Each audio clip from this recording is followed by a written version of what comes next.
Existe um carro da Citroën que eu acho bem mais interessante do que o C4 Cactus brasileiro. Aqui, ele é chamado de SUV pela própria Citroën. Mas como eu havia mostrado no vídeo do comparativo entre o C4 Cactus brasileiro e o europeu, lá no velho continente, o Cactus é considerado um hatch e nada mais, como me disse uma vendedora da própria Citroën por lá. Ouçam esse trecho. No, it's not an SUV. We have a two SUV model. So we have this one. It's a 33 Aircross, and here we have this one. Is the C5 Aircross. So this is the two SUV we have. Além disso, é fácil encontrar na internet comparativos entre o Cactus europeu e outros hatches, novamente, carros que são da sua mesma categoria. E como a própria vendedora da Citroën esclareceu, os SUVs da marca são o C3 Aircross e o C5 Aircross. Hoje, eu lhes apresento o C3 Aircross europeu, um carro muito mais interessante do que o nosso Cactus e mais próximo a um SUV, de forma que o Cactus nunca será.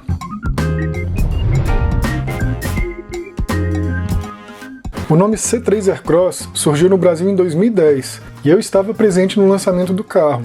O C3 Aircross de primeira geração é na verdade uma versão aventureira do C3 Picasso, uma minivan. Apesar de terem sobrenomes diferentes, C3 Picasso e C3 Aircross são basicamente o mesmo carro, com a versão aventureira que aderia à moda do step na traseira, algo comum nos aventureiros dos anos 2000. O evento de lançamento do C3 Picasso e C3 Aircross foi bem marcante para mim, principalmente pelo fato do manobrista da Citroën ter batido meu Honda Civic, que até então era imaculado. Me explica essa p***. Quando eu estava indo embora, o safado do manobrista me entregou a chave e desejou boa noite. Como todo apaixonado por carro que se preze, eu sempre dou uma volta completa para ver se não há qualquer dano quando outra pessoa dirige meu carro. Foi aí que eu descobri a batida e o cara admitiu que bateu meu carro quando foi estacioná-lo, logo depois de eu ter chegado no evento. Acidentes acontecem, com certeza, mas o problema aqui é que se eu não fosse chato com meu carro, e só perceberia esse dano quando já fosse tarde demais. Ah, o cara ainda estava tomando um champanhe enquanto eu tentava resolver esse incidente com o gerente regional da Citroën. Enquanto o Civic era reparado em uma concessionária, a Citroën me emprestou um C3 todo lascado por fora e pior por dentro. O carro não tinha retrovisor interno, veio com lixo e com uma meia usada. Sim, isso mesmo, uma meia usada.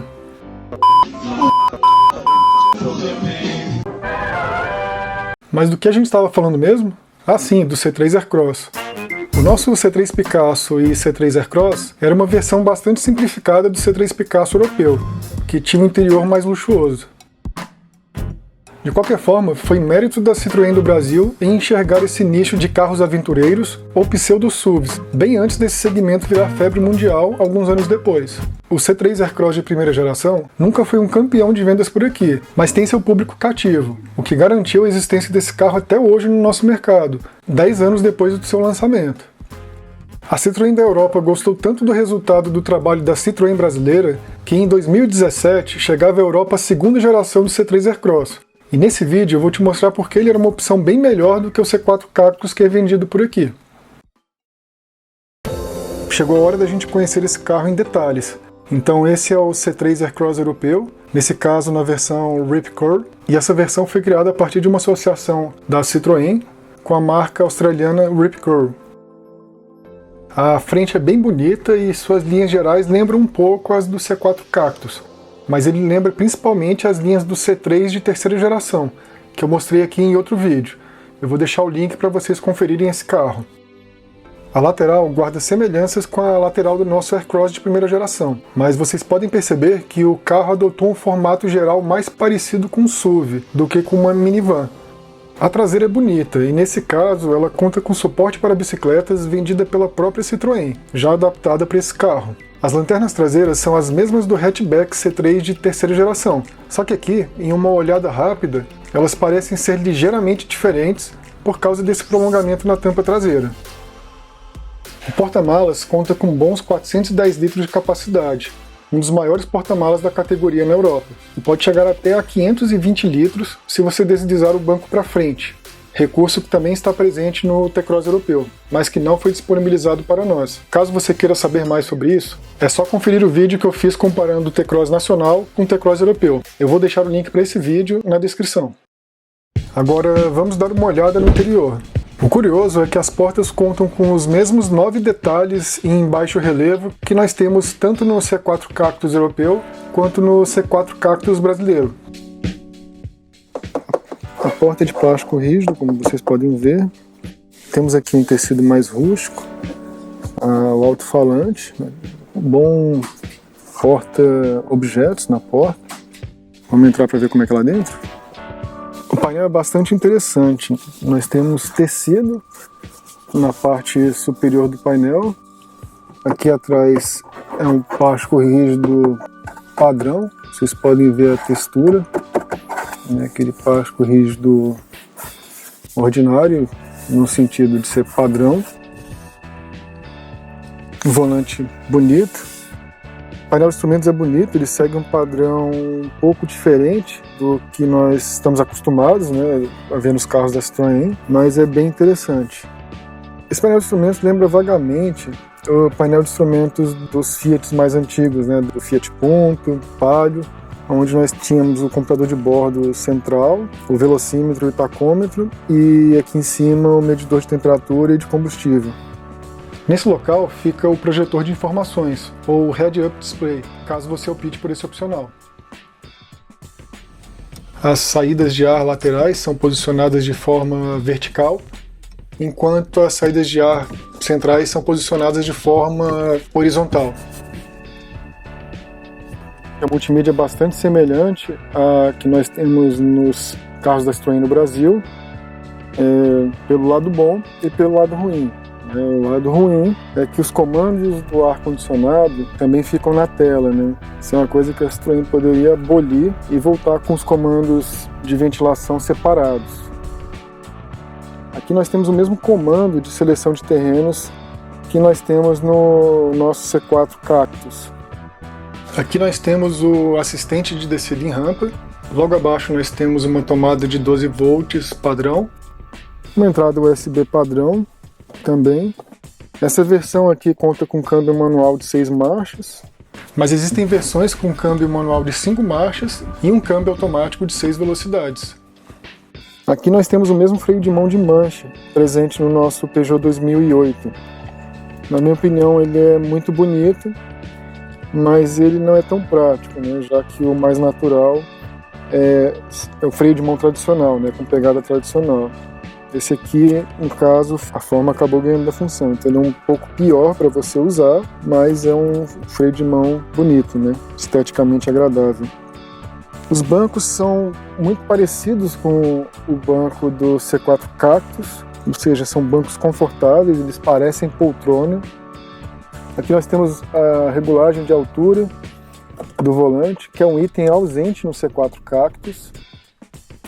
Nós temos uma boa área envidraçada, né? O para-brisa é bastante avançado sobre o capô e que aumenta a sensação de espaço interno. Nós temos uma sensação de espaço interno muito grande. Esse carro é um SUV, mas a gente pode comparar o espaço interno com o de uma minivan. Agora vamos para os porta-objetos. Nós temos um porta-objeto bem grande nas portas, né? Profundo também. Aqui nessa parte próxima ao freio de mão, parece um nicho, mas na verdade é só para você conseguir baixar e tirar a mão, ou encaixar a mão aqui. Então não é exatamente um nicho. Logo após a alavanca de câmbio, nós temos esse nicho aqui, na verdade 2 nichos, um bem pequenininho aqui, escondido. Não cabe um celular, não cabe muita coisa, talvez uma chave, um controle remoto de portão de garagem. Esse porta-copos aqui, ele é um pouco raso, né? Na minha opinião, eu achei um pouco raso, mas o interessante é que você consegue tirar ele, caso você não for utilizar. Aí você ganha esse porta-objetos aqui, que é mais fundo, né? E carrega itens maiores, caso você necessite. Nessa parte fica a base de recarga sem fio, caso você escolha esse opcional. Então foi uma boa sacada da Citroën. Continuando, nós temos um porta-nicho logo abaixo dessa parte do painel, né? Então ele está entre a parte superior do painel e o porta-luvas. É um porta-nicho interessante, ele é emborrachado. Legal, né? Você bota um celular, alguma coisa aqui. O porta-luvas, ele desce de forma suave, que é raro ver nessa categoria, e tem um espaço interno muito bom. O bichinho é profundo, viu? Eu vou tirar uma foto, né? Essa iluminação não está com flash, mas eu vou botar aqui no vídeo uma foto dele com flash. No volante nós contamos com aquele tradicional comando da Peugeot Citroën, né, de controle de cruzeiro. Os comandos no volante. O carro está ajustado para mim, eu tenho 1,83 m, o banco está na altura máxima.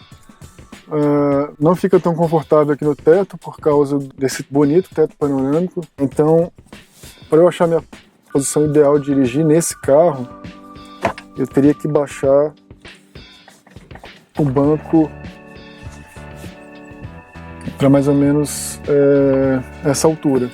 A minha cabeça para de raspar no teto, mas ainda assim eu continuo com uma boa altura em relação ao assoalho do carro, que para mim é importante, né? As pernas não ficarem tão dobradas, mas o volante nessa posição fica um pouco baixo demais.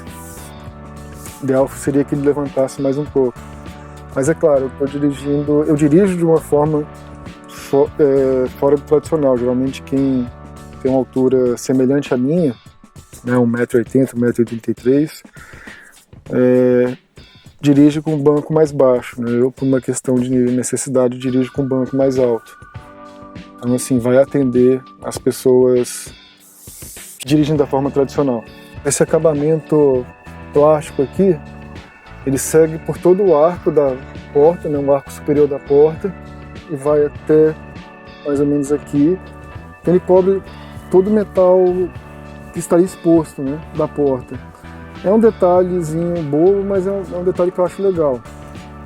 A gente só vê isso, só costuma ver esse tipo de coisa em carros de categoria superior, né? E esse C3 Aircross apresenta. Dá um requinte um pouco maior para o carro, na minha opinião, né? Porque você oculta as chapas metálicas que ficariam expostas, né? Aqui atrás tem um bom espaço para a cabeça, né? Mesmo com esse teto panorâmico. O banco da frente está regulado para mim e o espaço aqui para as pernas é bom, muito bom, né? Sobra um espaço bem confortável aqui para mim. A visibilidade das janelas aqui é boa. Nós temos esse mesmo detalhe de plástico que cobre as ferragens da porta traseira, né? As chapas que ficariam expostas aqui. O local onde começa o vidro da porta traseira é bem alto, né? Então parece que a gente está um pouco afundado no carro. É um visual mais robusto, né? Além do head-up display e o assistente de descida, o C3 Aircross também conta com câmera de ré, sistema de entrada e partida sem chave, aviso de mudança de faixa, frenagem autônoma de emergência, alerta de descanso, monitor de atenção, faróis com facho inteligente, sistema de reconhecimento de velocidade máxima e Park Assist. No que se refere à motorização, ele conta com um 1.2 PureTech aspirado de 82 cavalos, semelhante ao que nós temos ou tínhamos aqui no Brasil, né, na linha Peugeot. Duas versões turbo com esse motor 1.2 PureTech, uma com 110 cavalos de potência e a outra com 130 cavalos de potência. Além disso, esse carro também conta com o motor 1.6 turbo diesel, que pode entregar de 100 até 120 cavalos de potência. O que vocês acharam dessa segunda geração do C3 Aircross lá na Europa? Eu particularmente gostei bastante do carro, acho que ele seria um melhor produto do que o nosso C4 Cactus que é vendido atualmente, mas eu acho muito difícil a Citroën trazer o carro para cá. O grupo PSA está tentando inovar, né, tentando trazer novos produtos, mas inexplicavelmente esse novo Peugeot 208 que vai chegar Ele vai vir equipado apenas com aquele motor antigo, aquele motor 1.6, 16 válvulas antigo, que equipa os carros da Peugeot desde os anos 2000, aliás, final dos anos 90, e sem motivo algum a Peugeot também cancelou a fabricação do Peugeot 2008, tanto na Argentina quanto aqui no Brasil, ou seja, a gente nem sabe se vai ter esse carro. Então, por esses fatores, eu acho muito difícil a vinda desse C3 Aircross de segunda geração para o Brasil. Mas novamente eu gostaria de saber a opinião de vocês, se é um carro que vocês acham que vale a pena vir para o Brasil. E no próximo vídeo eu vou ler todos os comentários que vocês deixaram no vídeo do T-Cross Sense 2021.